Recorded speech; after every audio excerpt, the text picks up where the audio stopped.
Donc alors bonjour à tous, je m'excuse d'avance mais j'ai pas dormi de la nuit, j'ai fait une crise de jambes sans repos, une crise de migraine bizarre d'ailleurs que je n'avais jamais faite. Donc là ça commence à aller mieux, donc je vais pouvoir aller me coucher, donc il doit être dans les 7 heures du matin, je sais même pas quelle heure il est. Ah ben non, presque 9 heures. Donc voilà, je suis fatiguée. Je suis plutôt épuisée. Donc, comme vous le savez, je souffre d'effets secondaires apparus 10 jours après la deuxième dose.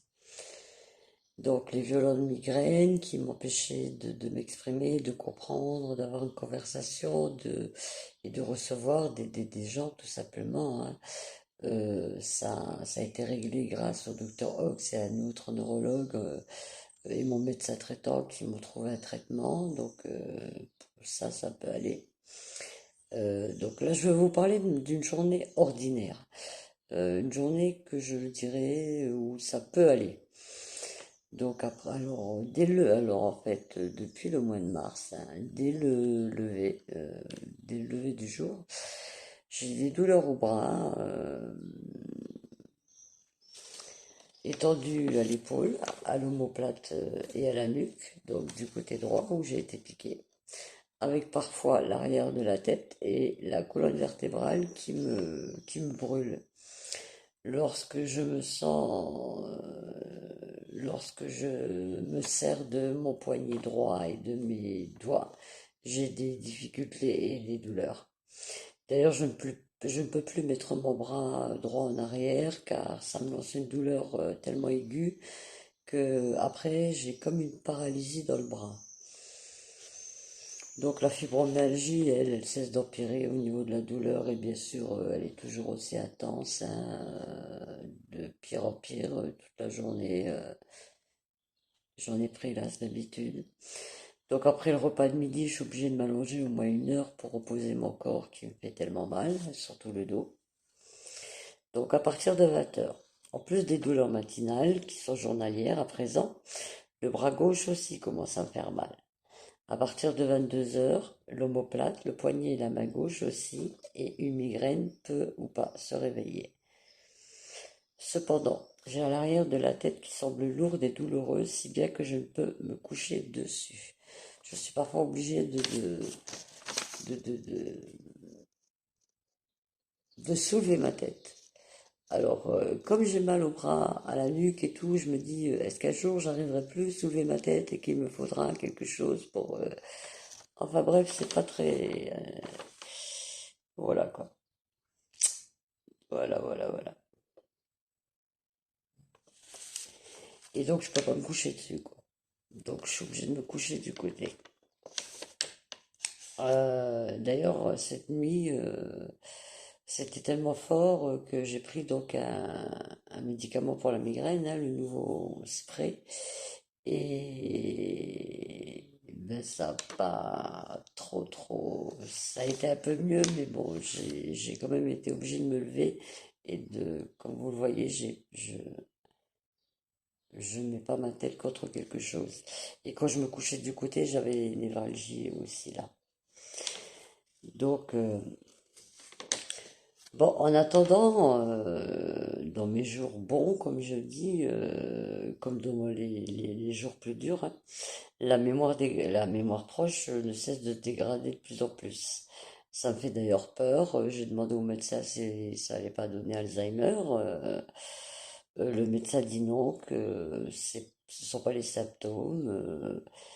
Mais moi, ce que j'ai peur, c'est d'oublier le nom de mes petites filles ou d'oublier carrément mes petites filles, puisque j'oublie tout à une vitesse hallucinante. Donc maintenant, je vais vous parler d'une journée plus dure.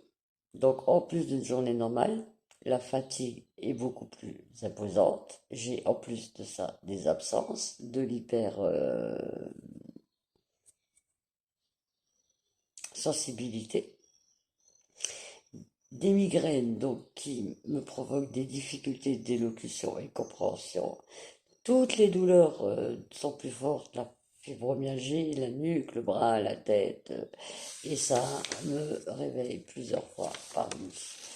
Donc voilà, ma vie depuis le vaccin. Donc là, ben, je reste, aïe, je reste,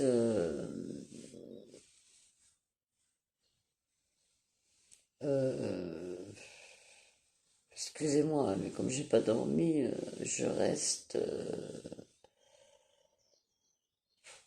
euh,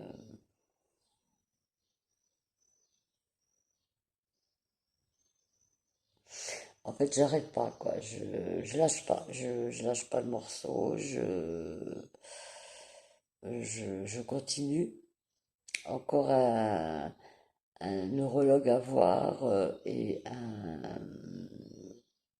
le fameux examen qu'on a refusé de me faire et qui pourtant me dirait si j'ai une maladie neuropathique ou pas. Au bout d'un an, je me pose des questions, à savoir est-ce que les médecins veulent vraiment savoir si je souffre d'une maladie neuropathique. Pourquoi me refuser cet examen? Pourquoi auparavant déjà ne pas me le proposer?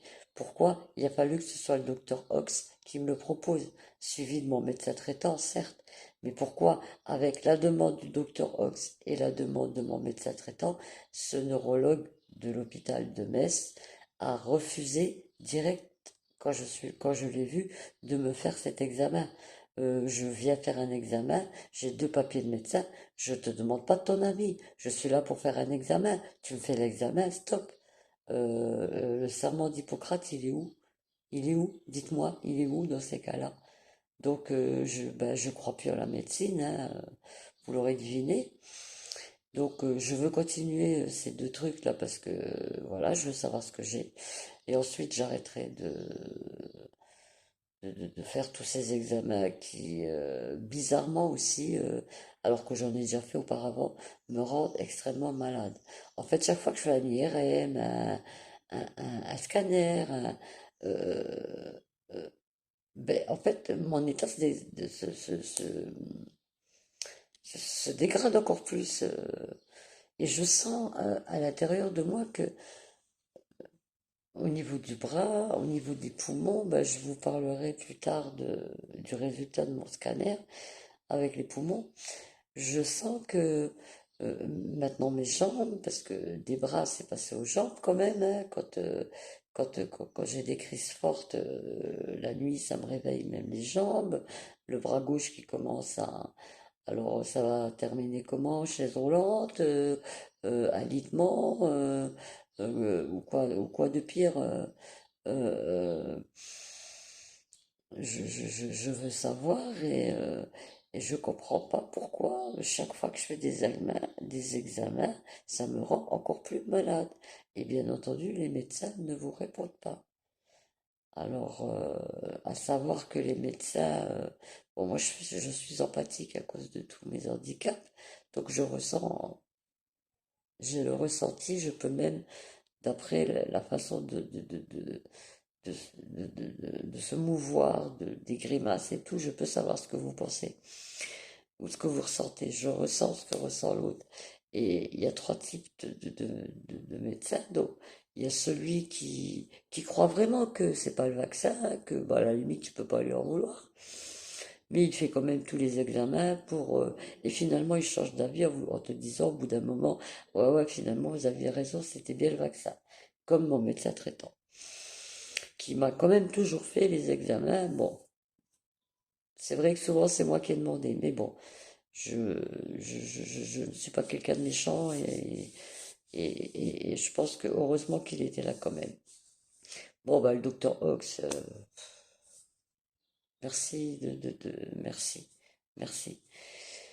Euh, il y a aussi le médecin qui vous écoute, enfin, qui semble vous écouter.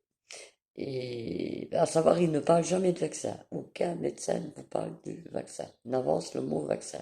Donc bah, vous êtes obligé d'en parler vous. Vous avez presque honte, presque.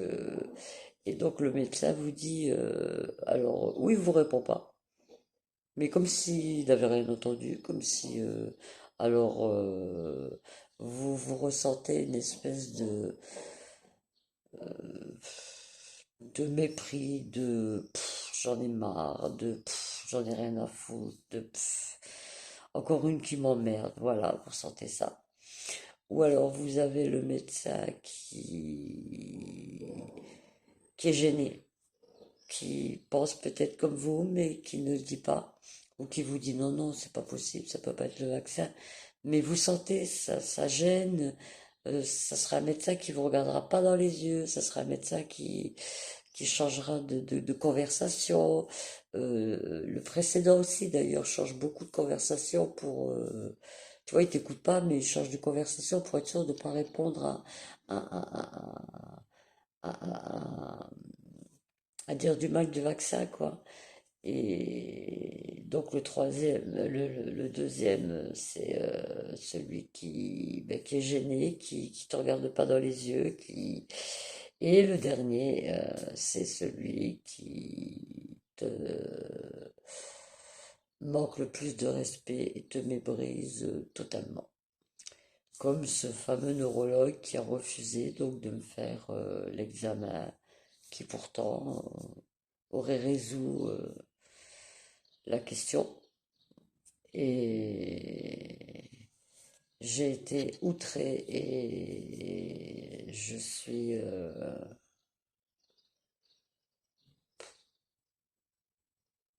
En fait, je crois plus à la médecine grâce à des gens comme ça. Voilà. Alors, bah écoutez, j'espère que j'ai pas dit trop de bêtises parce que vu que j'ai pas dormi, il se peut que je j'ai vu avec les deux dernières vidéos que j'ai postées, j'ai été très fatiguée ces derniers temps, donc je suis pas trop venue sur les réseaux sociaux. Et puis de rester sur les réseaux sociaux, ou d'aller un après-midi chez ma fille, ou après je suis très fatiguée et de nouveau, ça me reprovoque des migraines. Euh, je voulais aussi, donc, j'ai vu quelques-uns de vos mots qui me touchent toujours à chaque fois. Merci pour vos prières aussi, merci pour... Il n'y a pas longtemps, une petite fille m'a parlé, m'a demandé pourquoi les gens sont méchants comme ça, t'es malade. Alors, ben, je lui dis, tu sais, c'est vrai qu'il y a des gens méchants, c'est vrai qu'il y a des gens qui me disent des choses pas gentilles, mais ils sont peu. Il y a tellement de gens gentils, tellement de gens qui sont humains, tellement de gens qui me soutiennent que ça me dérange pas. C'est les gens méchants, c'est pas grave. J'ai parfois même pas la peine, pas le temps de répondre que vous me défendez presque à ma place. Vous êtes un peu comme mes anges gardiens, un peu comme mes... Et ça, pour moi, ça vaut tout l'or du monde. Vous revenez pour me redemander des nouvelles, vous ne m'abandonnez pas, vous me soutenez, vous êtes ouais, vous êtes mes anges gardiens. Alors, quelques-uns m'ont demandé, ouais, mais pourquoi tu parles pas aux grands médias? Pourquoi tu parles? Alors, la vérité, c'est que j'ai déjà été contactée par des journalistes dont je tairai le nom, mais apparemment, ils n'ont pas été intéressés par mon histoire. Donc voilà. On m'a donné aussi le numéro de Pascal Pro, donc à savoir qu'on vous donne un numéro, donc vous appelez, donc Pascal Pro, CNews, c'est Canal. Vous avez une charmante dame de Canal Plus au téléphone, très polie, très gentille, qui vous explique que il faut envoyer un mail à l'adresse qu'elle vous donne et qu'on vous recontactera, quoi. Donc j'ai envoyé un premier mail qui m'est revenu. En fait, j'avais oublié de mettre un S à CNews. Donc j'ai renvoyé un autre mail, j'ai pas eu de réponse. J'ai renvoyé un troisième mail en mettant mon numéro de téléphone, en me disant peut-être qu'il faut. Et ça fait plusieurs mois, mais rien. Et voilà, donc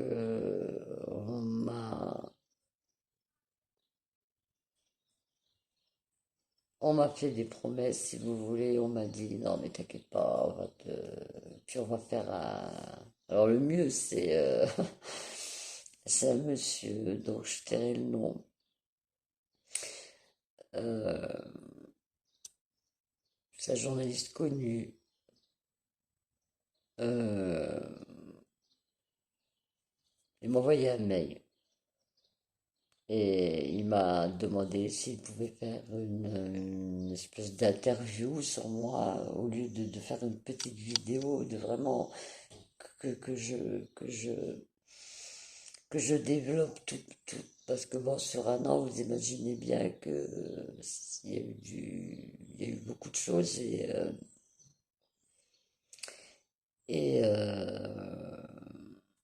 excusez-moi. Donc c'est pas en une demi-heure, enfin c'est voilà. Puis il voulait me poser des questions. Il m'avait même envoyé quelques questions déjà. Il m'avait demandé s'il pouvait venir chez moi, pas de problème. Donc ce monsieur est de Paris, hein, et ben écoutez, ça fait où? 4-5 mois, je crois.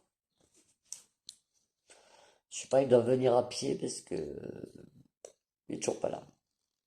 Donc voilà. Pour vous dire que voilà. Les seuls journalistes qui parlent de mon histoire sont les indépendants que vous trouvez sur Twitter, par exemple. Ce sont euh, faut savoir aussi qu'il y a beaucoup de journalistes indépendants qui n'ont pas les moyens, que quand ils font des super vidéos, ils les donnent aux grands médias, que les médias ne leur donnent pas un rond, alors qu'ils sont blindés de fric. Donc tout ça, c'est à prendre en compte. Donc moi, je suis en admiration devant ces vrais journalistes pour moi. Et quant aux autres, vous déshonorez votre métier. Voilà. Alors, sur ce, je vous dis ben, bonne journée pour vous. Bonne nuit à moi, j'espère. Et à très bientôt pour que je vous explique les résultats de mon dernier scanner. Voilà, pardon.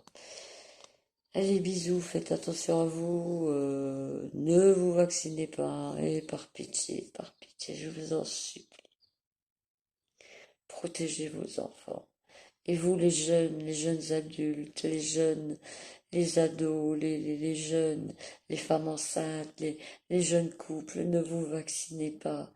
Même si vous perdez votre taf, je sais c'est dur de perdre un taf, mais c'est encore plus dur de perdre la vie. Pensez à vos enfants, battez-vous pour vos enfants comme des lionnes, soyez prêts à rougir, soyez prêts à leur sauter à la gueule. Il faut tous ensemble, parents, grands-parents, il faut qu'on fasse bloc, il faut protéger nos enfants, c'est notre devoir. Merci.